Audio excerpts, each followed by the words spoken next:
ரீசெண்டாக நடந்த Annecy international animation ஃபெஸ்டிவல்ல DC studios 3 animation projects announce பண்ணியிருக்காங்க. முதலாவது அப்சல்யூட் பேட்மேனை பேஸ் பண்ண ஒரு animated series written by Scott Snyder. Scott Snyder தான் இந்த சீரிஸோட எக்ஸிகியூட்டிவ் ப்ரொடியூசர், அது மட்டும் இல்லாம ஷோ ரன்னரும் கூடங்க. அப்சல்யூட் பேட்மேன் 2024ல லான்ச் ஆச்சுங்க. இதுவரைக்கும் 6 மில்லியன் காப்பி சேர இருக்குன்னு பாத்துக்கோங்களேன். அடுத்ததா ஜோக்கர் லாஃப் ரயாட் அப்படிங்கிற அனிமே. இந்த அனிமேவை டைரக்ட் பண்ண போறது யாஷிஹிரோ அகோகி.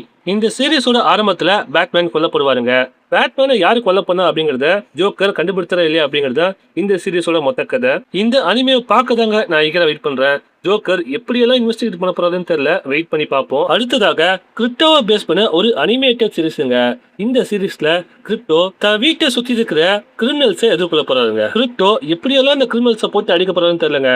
கண்டிப்பா ஒரு ஜாலியான சீரிஸா தான் இருக்கும். இதுதாங்க டிசி ஸ்டுடியோஸ் புதுசாக அனௌன்ஸ் பண்ண 3 அனிமேஷன் ப்ராஜெக்ட்ஸ்.